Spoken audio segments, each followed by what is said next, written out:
Why does erectile dysfunction occur?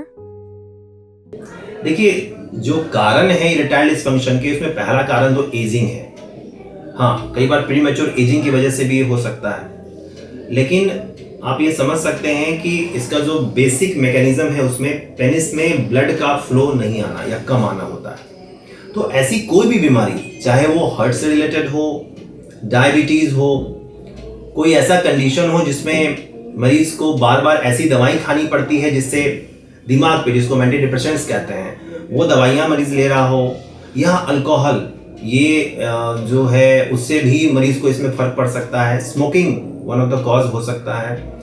तो ये बड़ी कॉमन कारण है इरेक्टाइल डिसफंक्शन के, स्ट्रेस रिलेटेड होते हैं। लेकिन जो मुख्यतः ये पाया गया है कि ज़्यादातर केसेस में ये साइकोलॉजिकल ज़्यादा होता है। इवन 90% केसेस में ये साइकोलॉजिकल स्ट्रेस रिलेटेड ज़्यादा होता है, और कुछ ही केसेस में ही ये ऑर्गेनिक कॉज होता है, यानी कि कोई बीमारी वास्तव में होती है। तो उनका कारण का पता लगाना बहुत ज़रूरी है। What does this do to the patient? मरीजों को जो प्रॉब्लम्स में आती हैं उसमें सबसे पहले तो इरेक्शन मेंटेन नहीं कर पाना, जिसकी वजह से सेक्सुअल एक्ट कंप्लीट नहीं हो पाता है।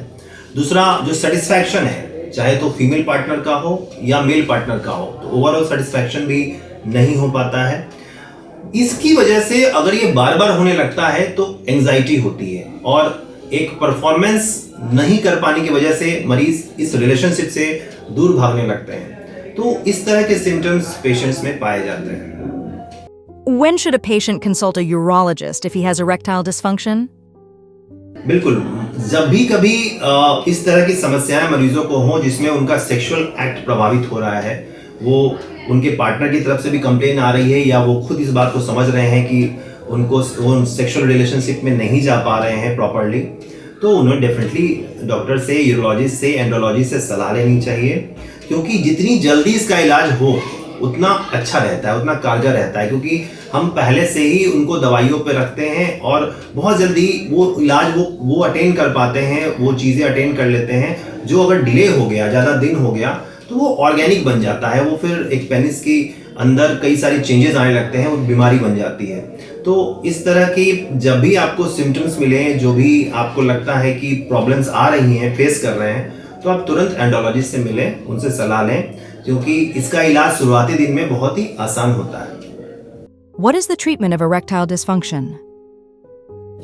देखिए, जहाँ तक इलाज का बात है तो सबसे पहले तो हम साइकोलॉजिकल इश्यूज रूल आउट करते हैं। तो यानी मरीज को हम बुलाते हैं, उनके सेशन होते हैं, काउंसलिंग करते हैं। स्ट्रेस और साइकोलॉजिकल इश्यूज सबसे इम्पॉर्टेंट फैक्टर हैं आज के डेट में इरेक्टाइल डिसफंक्शन के। तो जब हम ये श्योर हो जाते हैं कि अच्छा ये फैक्टर्स हमने रूल आउट कर दिया है, तो फिर हम ये देखते हैं कि कोई ऐसी मेडिसिन तो नहीं चल रही है जिसकी वजह से वो हो रहा है, हम उसको भी रूल आउट करते हैं। उसके बाद कुछ दवाएं आती हैं जिसको हम देते हैं उनको, जिससे नाइट्रिक ऑक्साइड यानी कि फॉस्फोडाइएस्ट्रेज इनहिबिटर्स होते हैं, जो नाइट्रिक ऑक्साइड हम पेनिस के ब्लड फ्लो बढ़ाने के लिए जिम्मेदार होता है, तो वो दवाएं उनको दी जाती हैं। शुरू में बहुत स्मॉलर डोज में, लोअर डोज में वो दवाएं दी जाती हैं, और फिर हायर डोज उसको किया जाता है। और फिर आगे उसका इलाज ये है कि अगर उससे भी नहीं प्रभाव पड़ता है, उससे भी नहीं फ़ायदा होता है, तो कुछ इंजेक्टेबल्स हैं, पेनिस में डाले जाते हैं, इंजेक्शंस डाले जाते हैं, इंट्रापेनियल इंजेक्शंस बोलते हैं उसको। और फिर आगे जाके इसका सर्जिकल इलाज भी संभव है। अगर कोई भी इलाज मेडिकली पॉसिबल नहीं हो पा रहा है, तो पेनाइल इम्प्लांट आजकल बहुत ही आसान हो गया है और कई जगह अवेलेबल है। तो कई सारे मेथड्स हैं इरेक्टाइल डिसफंक्शन के, तो इसके लिए पहले इवेलुएट होना ज़रूरी है, और उसके बाद ही ये तय कर सकते हैं कि क्या इलाज उस मरीज़ को चाहिए और क्या इलाज पॉसिबल है। Thank you.